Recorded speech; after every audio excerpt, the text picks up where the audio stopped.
Hello दोस्तों, मैं DP Yadav आपके अपनी यूट्यूब चैनल धीरेन्द्र विजय भोग क्लासेस पर आप सभी का स्वागत है। आप लोग कैसे हैं? आई होप आप लोग बहुत अच्छे होंगे। चलिए, आज हम 69,000 में आरक्षण मैटर की जो सुनवाई हो रही थी, आज की कोर्ट अपडेट आप लोगों को समक्ष उपस्थित कर रहे हैं। अगली सुनवाई 6 दिसंबर को फिक्स कर दी गई है। अब 6800 या केवल याची लाभ, ऑर्डर कब तक रिजर्व हो सकता है, क्या उत्तर कुंजी एवं आरक्षण मामले की जो सुनवाई हो रही है, इन दोनों कैंडिडेट को एक साथ नियुक्ति पत्र मिलेगी, इन सभी बिंदुओं पर एक साथ चर्चा करने वाले हैं। आप लोग हमारे चैनल पर पहली बार विजिट करें तो चैनल को सब्सक्राइब कर लीजिए और बेल आइकन को प्रेस कर दीजिए, जैसे इसी प्रकार की लेटेस्ट वीडियो आप लोगों को मिलती रहे। इसमें है आज की सुनवाई जो हुई कोर्ट में, समझ लीजिए इसके पहले जो सुनवाई हुई थी उसमें आरक्षण 13,156 जो आरक्षण मैटर पर सुदेश सेठ साहब जी हैं, उनका पूरा पक्ष सुन लिया गया था जज साहब के द्वारा। सभी बिंदुओं पर एक साथ जो है सुदेश सेठ साहब जो है सभी बिंदुओं को एक साथ कंसीडर किए, उसमें जज साहब को सुनाए कि ये मैटर ऐसे है, ये मैटर ऐसे है, जिस तरह से कोर्ट पूरी सहमत हुई। फिर उसके बाद आज जो सुनवाई स्टार्ट हुई उसमें यूआर कह लें या जनरल कह लें, जो डबल रिजर्वेशन मैटर पर हैं, उनके वकील एडवोकेट उपस्थित हुए और अपना पक्ष रखे, और बहुत ज़्यादा टाइम तक वकील को समय नहीं दिया गया। उसमें एक एडवोकेट ज़्यादा टाइम लिए और बाकी जो है और लोगों का सबमिशन पहले ही पूरा हो चुका था।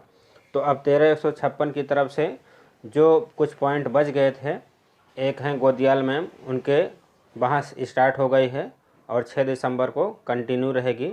अब इसमें कुछ बचा नहीं है। आरक्षण पीड़ित अभ्यर्थियों के पक्ष में ये मैटर जाता हुआ 6800 देखिए क्या होता है, अब उसके बारे में कुछ कहना उचित नहीं है। 13,156 क्लियर होगा तो सभी मैटर क्लियर हो जाएगा। इसको जज साहब ही बोले कि मुख्य जड़ यही 13,156 है 69,000 की। 13,156 क्लियर हुआ, सभी मैटर ऑटोमेटिक क्लियर हो जाएंगे। तो इस तरह से अभी जो याचिका पर याचिका जा रही है, आप लोग देख रहे हैं याची होड़ लगी हुई है, जैसे अभी ही याची लाभ मिल जाएगा। बहुत से साथी 2 साल 3 साल पहले जैसे लग रहा है सो रहे थे, वह याची नहीं बने थे किसी अन्य कारणवश से कि हाँ ठीक है क्या होता है। लेकिन अब इस बीच में नवंबर महीने में कम से कम 3 से 4 याचिकाएँ गई हैं और ये सोच रहे हैं कि याची लाभ मिल जाएगा, जबकि ऐसा कुछ नहीं होने वाला है। विभाग भी सोचती है कि कितना कम से कम याची लाभ दें कैंडिडेट को, क्योंकि विभाग के पास 69,000 में अब ज़्यादा सीट नहीं बची है। तो कम से कम आंसर की वाला मैटर देख लीजिए। आंसर की पर समझ लीजिए लगभग 13 से 14,000 कैंडिडेट याची बने थे, लेकिन एक क्राइटेरिया विभाग फिक्स कर दी कि उस क्राइटेरिया में जितने कैंडिडेट आते हैं उन्हीं को 1 नंबर दिया जाएगा, और वो अंतिम कट ऑफ जो लिस्ट आई थी उसमें अगर शामिल हो रहे हैं तो उनको लाभ दिया जाएगा। तो 13 से 14,000 कैंडिडेट में 1,000 कैंडिडेट को लाभ मिल रहा है। तो इसी तरह से इसमें भी बहुत से कैंडिडेट अभी याची बन रहे हैं, तो उनको जहां तक है हमारा मानना है कि वो सब लाभान्वित नहीं होंगे। अगर हो जाएंगे तो अच्छी बात है। विभाग ऐसा सोचे कि एक क्राइटेरिया निर्धारित करेगी कि वही जो मैटर था 25/8/2020 वाला, उसी में जो जो हुए होंगे उन्हीं का होगा। जहां तक है उसको आप लोग देख लीजिएगा। और बाकी अब ये मैटर अपने अंतिम मोड़ पर है।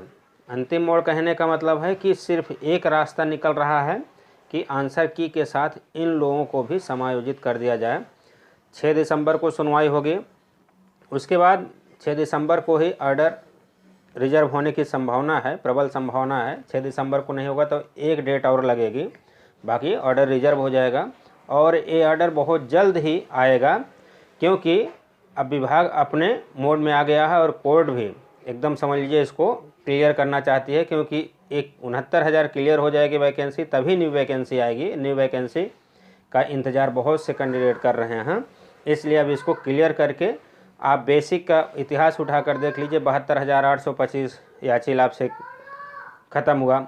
68,500 उसमें भी एनओसी के मैटर पर, जिला आवंटन के मैटर पर, अन्य मैटर पर जो है वहाँ भी याची लाभ के थ्रू ही उसको डिसाइड किया गया। इस तरह से 69,000 में भी आंसर की मैटर ले लीजिए, रिजर्वेशन मैटर ले लीजिए, ये भी याची लाभ से ही समाप्त होगा। फिर मिलते हैं नेक्स्ट वीडियो में। इतना टाइम देने के लिए बहुत बहुत